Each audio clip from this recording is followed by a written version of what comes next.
झारखंड सरकार आम लोगों को देगी स्वास्थ्य की गारंटी, जल्द जारी होगा health card. Doctor Irfan Ansari. Jharkhand सरकार राज्य के नागरिकों को बेहतर स्वास्थ्य सुविधाएं उपलब्ध कराने की दिशा में एक बड़ा कदम उठाने जा रही है। सरकार जल्द ही मुख्यमंत्री अबुआ स्वास्थ्य सुरक्षा योजना के तहत हेल्थ कार्ड जारी करने की तैयारी में है। इस योजना के जरिए जन्म के समय से ही बच्चों को स्वास्थ्य सुरक्षा से जोड़ने का लक्ष्य रखा गया है। स्वास्थ्य मंत्री डॉक्टर इरफान अंसारी ने विश्व स्वास्थ्य दिवस के मौके पर इस योजना की घोषणा की। स्वास्थ्य मंत्री ने बताया कि इस योजना का मुख्य उद्देश्य बच्चों को जन्म के साथ ही हेल्थ कार्ड से जोड़ना है। इससे उनके इलाज की जिम्मेदारी सरकार उठाएगी। उन्होंने कहा कि भविष्य में किसी भी परिवार को इलाज के खर्च को लेकर परेशान नहीं होना पड़ेगा। यह योजना गरीब और मध्यम वर्गीय परिवारों के लिए बड़ी राहत साबित हो सकती है। इस योजना के तहत पात्र परिवारों को हर साल 5 लाख रुपए तक का कैशलेस इलाज उपलब्ध कराया जाएगा। वहीं गंभीर बीमारियों के मामलों में ये राशि बढ़ाकर 10 लाख रुपए तक की जा सकती है। इसके अलावा जरूरत पड़ने पर एयर एम्बुलेंस और रेफरल सुविधा भी दी जाएगी। इससे राज्य में स्वास्थ्य सेवाओं का स्तर बेहतर होने की उम्मीद है। विश्व स्वास्थ्य दिवस के अवसर पर नामकुम स्थित राष्ट्रीय स्वास्थ्य मिशन NHM परिसर में एक विशेष कार्यक्रम आयोजित किया गया। इस कार्यक्रम में स्वास्थ्य एवं जलवायु परिवर्तन जैसे महत्वपूर्ण विषयों पर चर्चा हुई। कार्यक्रम की शुरुआत वृक्षारोपण और पौधों को पानी देकर की गई, जिससे पर्यावरण संरक्षण का संदेश दिया गया। झारखंड में सुंडी मंडल जाति को SC श्रेणी में शामिल करने की उठी मांग। सुंडी मंडल समाज ने बंगाल की मिसाल को ध्यान में रखते हुए झारखंड में भी सुंडी जाति को अनुसूचित जाति शेड्यूल्ड कास्ट की श्रेणी में शामिल करने की जोरदार मांग की। ये मांग सरायकेला खरसावा जिले के खरसावा स्थित आकर्षणी गेस्ट हाउस में आयोजित समाज के वार्षिक मिलन समारोह के दौरान उठाई गई।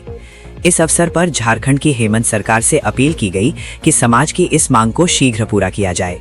साथ ही विधानसभा में इस मुद्दे को उठाने के लिए विधायक जयराम महतो के प्रति समाज ने आभार व्यक्त किया और कई सामाजिक मुद्दों पर विचार विमर्श भी किया गया। मांगीलाल मंडल की अध्यक्षता में आयोजित सुंडी मंडल समाज की वार्षिक बैठक सह मिलन समारोह में सामाजिक पहलुओं पर विचार विमर्श करते हुए समाज के उत्थान पर जोर दिया गया। बैठक में बालिका शिक्षा पर भी जोर दिया गया। सामाजिक कुरीतियों और अंधविश्वास को दूर, समाज में आर्थिक रूप से कमजोर परिवारों को सहयोग करने और समाज में आपसी सहभागिता को बढ़ावा दिया जाएगा। सामाजिक एकजुटता बनाए रखने तथा एक दूसरे का सहयोग करने पर बल दिया गया। समाज की ओर से आने वाले दिनों में मेडिकल कैंप व ब्लड डोनेशन कैंप आयोजित करने का भी निर्णय लिया गया। समाज के मेधावी विद्यार्थियों को प्रोत्साहित करने की भी बात कही गई। बैठक में सुंडी मंडल समाज के केंद्रीय सचिव नव कुमार मंडल ने कहा कि सुंडी जाति को अनुसूचित जाति में शामिल करने की मांग लंबे समय से हो रही है। बंगाल की तर्ज पर झारखंड में भी मंडल जाति को अनुसूचित जाति में शामिल किया जाए। सरकार को ध्यान देने की आवश्यकता है। सरकार से इस मांग को जल्द से पूरा करें। समाज के सलाहकार नलिन कुमार मंडल ने इस अवसर पर सामाजिक एकजुटता और आपसी सहयोग बनाए रखने पर विशेष जोर दिया। झारखंड में 7, 8 और 9 अप्रैल को भी होगी बारिश। मौसम विभाग ने जारी किया येलो अलर्ट। मौसम विज्ञान विभाग के अनुसार 7 अप्रैल से लेकर 9 अप्रैल 2026 तक राज्य के कई हिस्सों में गरज के साथ बारिश होने की संभावना है। खासकर मध्य और दक्षिणी झारखंड में बादल गरजने, बिजली गिरने और तेज हवा चलने के आसार हैं। इस दौरान 50 से 60 किलोमीटर प्रति घंटे की रफ्तार से हवाएं चल सकती हैं। रांची, बोकारो, रामगढ़, हजारीबाग, खूंटी, गुमला, पूर्वी सिंहभूम, सरायकेला खरसावा और पश्चिमी सिंहभूम जैसे जिलों में मौसम का प्रभाव ज्यादा देखने को मिल सकता है। इन इलाकों में बारिश के साथ वज्रपात का खतरा भी बना रहेगा, जिससे लोगों को सतर्क रहने की जरूरत है। बारिश और बादलों की वजह से कई जिलों में तापमान में हल्की गिरावट दर्ज की जाएगी। रांची में अधिकतम तापमान 32 से घटकर 31 डिग्री तक जा सकता है, जबकि न्यूनतम तापमान 18 से 17 डिग्री तक रहने की संभावना है। इसी तरह बोकारो, हजारीबाग और रामगढ़ में भी तापमान में गिरावट देखी जाएगी। पूर्वी सिंहभूम के पोटका में ठेकेदारों के अवैध निर्माण पर चला प्रशासन का बुलडोजर। झारखंड के पूर्वी सिंहभूम के पोटका में अंचलाधिकारी निकिता बाला के निर्देश पर मंगलवार को पोटका थाना क्षेत्र के तुड़ी मौजा में किए गए अतिक्रमण पर प्रशासन का बुलडोजर चलाया गया। मिली जानकारी अनुसार तुड़ी मौजा में सरकारी जमीन पर अतिक्रमण कर ठेकेदार Ranjit Mishra, Jamshedpur resources private limited और मनोज कुमार सिंह द्वारा अवैध निर्माण कर कार्य किया जा रहा था, जिसकी सूचना मिलने के बाद पोटका की अंचला अधिकारी निकिता बाला द्वारा JPLE के तहत केस दायर कर समय सीमा के तहत सभी को अतिक्रमण हटाने का निर्देश दिया था। समय सीमा बीत जाने के बावजूद किसी के द्वारा अतिक्रमण नहीं हटाया गया, जिसके बाद जिला प्रशासन द्वारा अतिक्रमण हटाने के लिए सीआई हेमंत कुमार और राजस्व कर्मचारी शांतिराम षडांगी को दंडाधिकारी के रूप में तैनात कर भारी संख्या में सुरक्षा बलों की नियुक्ति कर रंजीत मिश्रा, मनोज कुमार सिंह एवं जमशेदपुर रिसोर्सेज प्राइवेट लिमिटेड के द्वारा किए गए अतिक्रमण को पूरी तरह से हटा दिया गया। पोटका की अंचलाधिकारी निकिता बाला ने कहा कि क्षेत्र में जहां भी अतिक्रमण की सूचना मिलती है वहां से अतिक्रमण हटाने की कार्रवाई की जाएगी। उन्होंने बताया कि सभी अतिक्रमणकारियों पर जेपीएलई के तहत मामला दर्ज कर समय दिया गया था। समय सीमा समाप्त होने के बाद जिला प्रशासन के निर्देश पर अतिक्रमण हटाने की कार्रवाई की गई है। चियांकी हवाई अड्डा शुरू होने से पलामू में पर्यटन को मिलेगा बढ़ावा, लोगों की कमाई में होगा इजाफा। पलामू जिले के मेदिनीनगर स्थित चियांकी हवाई अड्डा लंबे समय से चालू होने की प्रतीक्षा में है। यदि ये हवाई अड्डा शुरू होता है तो न सिर्फ क्षेत्र की कनेक्टिविटी बेहतर होगी बल्कि स्थानीय अर्थव्यवस्था, पर्यटन और रोजगार के नए अवसर भी पैदा होंगे। जिले के लोगों की कमाई में बढ़ोतरी होगी। फिलहाल ये हवाई अड्डा विमान परिचालन के लिए सक्रिय नहीं है, जिससे पलामू प्रमंडल के विकास की गति प्रभावित हो रही है। पलामू के सांसद विष्णु दयाल राम लगातार इस हवाई अड्डे को चालू कराने के लिए प्रयास कर रहे हैं। हाल ही में उन्होंने लोकसभा में इस मुद्दे को उठाते हुए चियांकी हवाई अड्डे को उड़ान योजना के तहत शुरू करने की मांग की। इससे पहले भी उन्होंने कई बार केंद्र और राज्य सरकार का ध्यान इस ओर आकर्षित किया।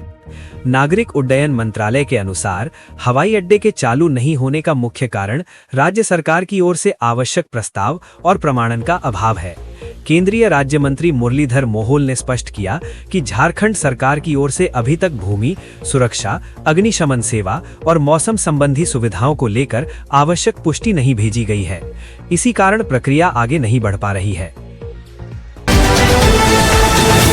भाजपा में समर्पण की जगह अवसरवाद, संगठन की जगह केंद्रीकरण हावी, झामुमो नेता। झारखंड मुक्ति मोर्चा झामुमो ने भाजपा के स्थापना दिवस पर कटाक्ष करते हुए कहा है कि पार्टी अपनी मूल पहचान से दूर होती जा रही है। झामुमो के महासचिव विनोद पांडे ने कहा कि भाजपा आज अपना स्थापना दिवस भले ही भव्य तरीके से मना रही हो, लेकिन उसकी आंतरिक स्थिति चिंताजनक है। उन्होंने कहा कि कभी पार्टी की ताकत उसके समर्पित कार्यकर्ता और जमीनी नेता हुआ करते थे, लेकिन आज वही लोग हाशिए पर धकेल दिए गए हैं। वर्तमान समय में भाजपा में विचारधारा से ज्यादा बाहरी चेहरों का प्रभाव बढ़ता जा रहा है। बाहर से आए नेताओं को शीर्ष पदों पर बैठाया जा रहा है, जबकि वर्षों तक पार्टी को खड़ा करने वाले कार्यकर्ताओं और नेताओं की आवाज दबाई जा रही है। विनोद पांडे ने कहा कि अपने ही दल के पूर्व मुख्यमंत्रियों, वरिष्ठ नेताओं और लंबे समय तक संघर्ष करने वाले कार्यकर्ताओं को दरकिनार करना केवल एक चूक नहीं, बल्कि पार्टी की सोच में आए बदलाव का संकेत है। विनोद पांडे ने पूछा कि क्या एक राजनीतिक दल सिर्फ संसाधनों और प्रचार से मजबूत होता है या फिर उसकी असली ताकत उसके कार्यकर्ताओं, उसके मूल सिद्धांतों और उसकी आंतरिक लोकतांत्रिक संस्कृति में होती है। दुर्भाग्य से आज जो तस्वीर दिख रही है उसमें समर्पण की जगह अवसरवाद और संगठन की जगह केंद्रीकरण ने ले ली है। बाहरी प्रभावों ने पार्टी की जड़ों को कमजोर कर दिया है। लोकतंत्र में दल सिर्फ चुनाव जीतने का माध्यम नहीं होते, बल्कि विचार और विश्वास का मंच होते हैं। जब वही मंच अपने ही लोगों के लिए संकुचित हो जाए तो जश्न भले भव्य हो, पर आत्मा कहीं खो जाती है। झारखंड में आगामी पंचायत चुनाव तय समय पर ही कराए जाएंगे। राज्य की ग्रामीण विकास एवं पंचायती राज मंत्री दीपिका पांडे सिंह ने स्पष्ट किया है कि ये चुनाव ओबीसी आरक्षण के आधार पर ही संपन्न होंगे। विधानसभा में मीडिया से बातचीत के दौरान उन्होंने सरकार का रुख साफ कर दिया। मंत्री दीपिका पांडे सिंह ने बताया कि पंचायत चुनाव में ओबीसी आरक्षण सुनिश्चित करने के लिए राज्य सरकार ने 27% आरक्षण का प्रस्ताव केंद्र सरकार को भेज दिया है। उन्होंने कहा कि इस मुद्दे को सबसे पहले उन्होंने ही विधानसभा में ध्यानाकर्षण प्रस्ताव के माध्यम से उठाया था। इसके बाद सरकार ने इस दिशा में तेजी से पहल की। मंत्री ने कहा कि इस मामले को लेकर संबंधित विभागों के अधिकारियों को स्पष्ट निर्देश दे दिए गए हैं। पंचायत चुनाव में आरक्षण लागू करने के लिए जरूरी प्रशासनिक और कानूनी प्रक्रियाओं को तेजी से पूरा किया जा रहा है। सरकार चाहती है कि चुनाव बिना किसी बाधा के समय पर कराए जाएं। उन्होंने बताया कि झारखंड राज्य पिछड़ा वर्ग आयोग और राज्य चुनाव आयोग इस पूरी प्रक्रिया में अहम भूमिका निभा रहे हैं। दोनों संस्थाएं मिलकर आरक्षण से जुड़ी सभी औपचारिकताओं को पूरा करने में जुटी हुई हैं, ताकि चुनाव प्रक्रिया में किसी तरह की अड़चन न आए। धनबाद के SNMMCH में एक्सरे मशीन खराब, मरीजों की लगी लंबी लाइन। झारखंड के धनबाद जिले के SNMMCH Shaheed Nirmal Mahato medical college and hospital के रेडियोलॉजी विभाग में आज मंगलवार को एक्सरे मशीन अचानक खराब हो जाने से मरीजों को भारी परेशानी का सामना करना पड़ा। आज सुबह से ही एक्सरे जांच कराने के लिए पहुंचे मरीजों की लंबी कतार लग गई, लेकिन मशीन ठप रहने के कारण घंटों इंतजार के बाद भी जांच नहीं हो सकी। स्थिति तब और बिगड़ गई जब मरीजों और उनके परिजनों का आक्रोश बढ़ने लगा। कई लोग दर्द और गंभीर समस्या के बावजूद जांच नहीं हो पाने से नाराज दिखे। देखते ही देखते हंगामे की स्थिति उत्पन्न हो गई। मरीजों का कहना था कि दूर दराज से आने के बावजूद उन्हें बिना इलाज के लौटना पड़ रहा है, जिससे उनकी परेशानी और बढ़ गई है। अस्पताल प्रबंधन को जैसे ही स्थिति की गंभीरता का अंदाजा हुआ, वैसे ही वहां तुरंत होमगार्ड के जवानों को तैनात किया गया। जवानों ने मोर्चा संभालते हुए भीड़ को नियंत्रित किया और स्थिति को बिगड़ने से बचाया। इसके बावजूद करीब 100 से अधिक मरीज बिना एक्सरे कराए ही वापस घर लौट गए। अस्पताल प्रबंधन की ओर से बताया गया कि एक्सरे मशीन में आई तकनीकी खराबी को ठीक करने के लिए इंजीनियरों को बुलाया गया है। प्रयास किया जा रहा है कि जल्द से जल्द मशीन को दुरुस्त कर सेवा बहाल की जाए। अधिकारियों ने उम्मीद जताई है कि बुधवार तक मशीन ठीक हो जाएगी और मरीजों को राहत मिलेगी। रांची में 50 साल पुरानी जर्जर पाइपलाइन बदली जाएगी, लीकेज से मिलेगी राहत। झारखंड की राजधानी रांची में जलापूर्ति व्यवस्था को बेहतर बनाने की दिशा में एक अहम पहल होने जा रही है। शहर को पानी देने वाले रुक्का वाटर ट्रीटमेंट प्लांट की पुरानी और जर्जर पाइपलाइन अब बदली जाएगी। करीब 50 साल पहले बिछाई गई पाइपलाइन अब कई जगहों पर कमजोर हो चुकी है। इससे बार बार लीकेज की प्रॉब्लम हो रही है, जिससे शहर की लगभग 80% आबादी प्रभावित होती है। पेयजल एवं स्वच्छता विभाग ने गर्मी के मौसम में बढ़ते पानी की मांग को देखते हुए जर्जर पाइपलाइन बदलने की योजना तैयार कर ली है। इसके तहत लगभग 1 करोड़ रुपए का प्रस्ताव बनाकर मुख्यालय को भेजा गया है। स्वीकृति मिलते ही टेंडर प्रक्रिया शुरू की जाएगी, जिससे समय रहते काम पूरा हो सके। वर्तमान में स्थिति यह है कि जैसे ही प्लांट से पानी का दबाव बढ़ता है, पुरानी पाइपलाइन उसे सहन नहीं कर पाती और कई जगहों पर फट जाती है। इस कारण राजधानी के अलग अलग इलाकों में हर तीसरे दिन लीकेज की समस्या सामने आती है। मरम्मत के चलते कई मोहल्लों में 1 से 2 दिनों तक पानी सप्लाई ठप रहती है, जिससे हजारों परिवारों को परेशानी झेलनी पड़ती है। पेयजल एवं स्वच्छता विभाग बूटी प्रमंडल ने अपने प्रस्ताव में उन क्षेत्रों को चिन्हित किया है जहां सबसे अधिक लीकेज की समस्या होती है। इनमें रुक्का वाटर ट्रीटमेंट प्लांट से रुक्का मोड़ फिश मार्केट के पास रेंडो सुकुरहुटू पाइपलाइन और रुक्का बांसजोर पाइपलाइन प्रमुख हैं। इन पाइपलाइनों को बदलने के साथ साथ पुराने एयर वॉल्व भी बदले जाएंगे, जिससे पानी का दबाव कंट्रोल रहे और अंतिम छोर तक पानी पहुंच जाए। इस मामले पर चंद्रशेखर, कार्यपालक अभियंता, पेयजल एवं स्वच्छता विभाग बूटी प्रमंडल ने कहा कि पुरानी पाइपलाइन के कारण बार बार लीकेज की समस्या हो रही है। जर्जर पाइपलाइन बदलने से जलापूर्ति व्यवस्था में सुधार होगा और लोगों को राहत मिलेगी। रामगढ़ में सड़क दुर्घटनाओं में बेतहाशा बढ़ोतरी, 2 महीने में 31 लोगों की मौत।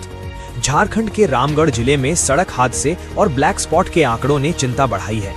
NH33 और NH23 पर 7 ब्लैक स्पॉट चिन्हित किए गए हैं, जहां लगातार गंभीर दुर्घटनाएं हो रही हैं। इस वर्ष जनवरी और फरवरी माह में 34 सड़क दुर्घटनाएं हुई, जिनमें 31 लोगों की मौत हो गई, जबकि 19 लोग गंभीर रूप से घायल हुए।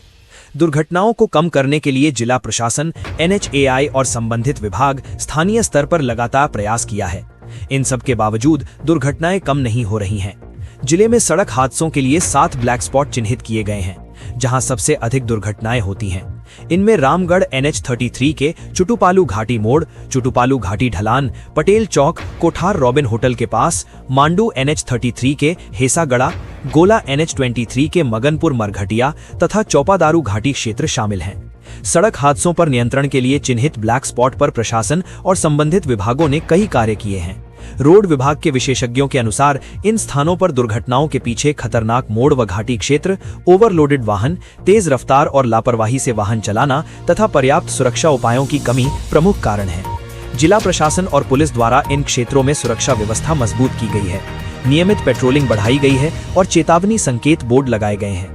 इसके अलावा स्पीड कंट्रोल के लिए डिवाइडर व ब्रेकर का निर्माण किया गया है तथा जगह जगह स्पीड मीटर भी लगाए गए हैं, ताकि दुर्घटनाओं को पहले ही रोका जा सके।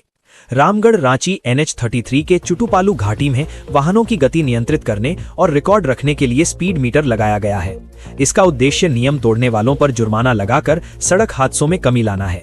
हालांकि ये पहल अभी प्रभावी साबित नहीं हो पा रही है, क्योंकि लगाए गए स्पीड मीटर अब तक चालू नहीं किए गए हैं। इसके कारण वाहनों की रफ्तार पर नियंत्रण नहीं हो पा रहा है। सरायकेला में चैत्र महोत्सव को लेकर छऊ नृत्य प्रतियोगिता शुरू।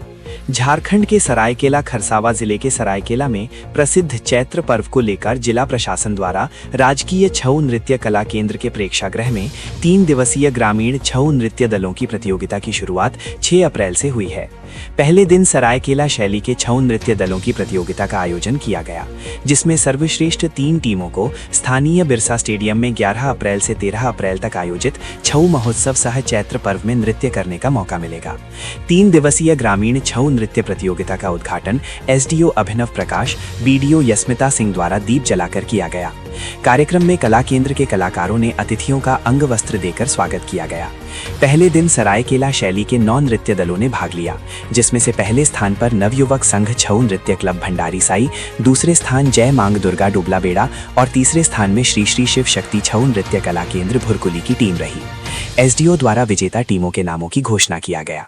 सफल टीम मुख्य समारोह में नृत्य पेश करेंगे, साथ ही जिला प्रशासन द्वारा इन्हें पुरस्कार दिया जाएगा। निर्णायक के रूप में गुरु तपन कुमार पटनायक, गुरु सुधांशु शेखर पाणी, गुरु सुशांत कुमार महापात्र, गुरु विजय कुमार साहू मौजूद थे। हजारीबाग में शिक्षकों की पोस्टिंग पर उठे सवाल, पारदर्शिता पर गहराया विवाद। झारखंड के उत्तरी छोटा नागपुर प्रमंडल मुख्यालय हजारीबाग में अंतर जिला स्थानांतरण से आए 55 प्रारंभिक स्तर कक्षा 1 से 8 तक के शिक्षकों की पोस्टिंग को लेकर बड़ा विवाद खड़ा हो गया है। पोस्टिंग प्रक्रिया में पारदर्शिता को लेकर गंभीर सवाल उठ रहे हैं। आरोप है कि नियमों को दरकिनार कर अधिकांश शिक्षकों को सुदूर ग्रामीण स्कूलों के बजाय शहरी और नजदीकी क्षेत्रों में तैनात किया गया है। जानकारी के अनुसार जिले के 16 प्रखंडों के 217 ऐसे स्कूल हैं जहां लंबे समय से शिक्षकों के पद खाली पड़े हैं। नियम के मुताबिक इन खाली पदों को प्राथमिकता के आधार पर भरना था, लेकिन आरोप है कि ऐसा नहीं किया गया। अधिकांश शिक्षकों को सदर प्रखंड और उससे सटे कटकमदाग प्रखंड के शहरी या अर्ध शहरी क्षेत्रों में पोस्टिंग दे दी गई। इससे ग्रामीण शिक्षा व्यवस्था पर नकारात्मक असर पड़ने की आशंका जताई जा रही है। धनबाद के SNM-MCH में 13 अप्रैल से मिलेगी सुपर स्पेशलिटी फैसिलिटी। ओपीडी डॉक्टरों की लिस्ट जारी। धनबाद के शहीद निर्मल महतो मेडिकल कॉलेज व हॉस्पिटल SNM-MCH परिसर में बने सुपर स्पेशलिटी भवन में 13 अप्रैल से कई अहम विभागों की ओपीडी सेवाएं शुरू होने जा रही हैं। ये पहल न सिर्फ जिले बल्कि पूरे कोयलांचल क्षेत्र के मरीजों के लिए बड़ी राहत लेकर आई है। अब हृदय, किडनी और श्वास रोग जैसे गंभीर बीमारियों के इलाज के लिए मरीजों को बाहर नहीं जाना पड़ेगा। इस नई व्यवस्था के तहत कार्डियोलॉजी यानी हृदय रोग विभाग की ओपीडी पहली बार शुरू की जा रही है। हर सप्ताह सोमवार और बुधवार को डॉक्टर अद्वित आकाश मरीजों को परामर्श देंगे, जबकि शुक्रवार को डॉक्टर सूरज एच चौहान की ओपीडी संचालित होगी। इससे हृदय रोग से जूझ रहे मरीजों को स्थानीय स्तर पर ही विशेषज्ञ डॉक्टरों की सुविधा मिल सकेगी। सुपर स्पेशलिटी भवन में रेस्पिरेटरी मेडिसिन यानी श्वास रोग विभाग की ओपीडी मंगलवार को संचालित होगी, जिसमें डॉक्टर अनामिका वर्मा मरीजों का इलाज करेंगी। वहीं शनिवार को नेफ्रोलॉजी विभाग में किडनी से जुड़ी समस्याओं के लिए डॉक्टर मो आफ्ताब अंसारी उपलब्ध रहेंगे। इन सेवाओं के शुरू होने से सांस और किडनी के मरीजों को भी बड़ी राहत मिलेगी। अस्पताल प्रबंधन ने सप्ताह के अलग अलग दिनों में विभिन्न विभागों की ओपीडी के लिए समय सारणी जारी की है। इसके तहत neuro surgery, urology, plastic surgery, gastroenterology, oncology और रेडियोथेरेपी जैसे विभागों में विशेषज्ञ डॉक्टर उपलब्ध रहेंगे। धनबाद स्टेशन कार्यक्रम विवाद, मेयर संजीव सिंह को रोकने पर रेलवे की सफाई, घर पर अधिकारियों ने की बात। झारखंड के धनबाद में रेलवे स्टेशन पर नई ट्रेन के नियमित परिचालन के शुभारंभ जैसे महत्वपूर्ण अवसर से ठीक पहले मेयर संजीव सिंह को कार्यक्रम में शामिल होने से रोके जाने के मामले ने मंगलवार को तूल पकड़ लिया। विवाद बढ़ने के बाद पूर्व मध्य रेलवे ECR धनबाद मंडल के वरिष्ठ अधिकारी सराय ढेला स्थित मेयर संजीव सिंह के घर पहुंचे और पूरे घटनाक्रम पर अपनी सफाई दी। मेयर के आवास पहुंचे अधिकारियों में सीनियर DCM मनीष सौरभ और सीनियर DOM मो इकबाल शामिल थे। इस दौरान झरिया विधायक और मेयर की पत्नी रागिनी सिंह भी मौजूद रहीं। अधिकारियों और मेयर के बीच करीब काफी देर तक बातचीत हुई, जिसमें कार्यक्रम के दौरान उत्पन्न स्थिति और प्रोटोकॉल से जुड़े मुद्दों पर चर्चा की गई। रेलवे अधिकारियों ने स्पष्ट किया कि कार्यक्रम में आमंत्रण और प्रवेश पूरी तरह पूर्व निर्धारित सूची और सुरक्षा प्रोटोकॉल के तहत किया गया था। उनका कहना था कि किसी भी जनप्रतिनिधि का अपमान करना रेलवे का उद्देश्य नहीं था, बल्कि व्यवस्था बनाए रखने के लिए कुछ निर्णय मौके पर लेने पड़े। उन्होंने ये भी कहा कि यदि किसी प्रकार की असुविधा हुई है तो उसका खेद है।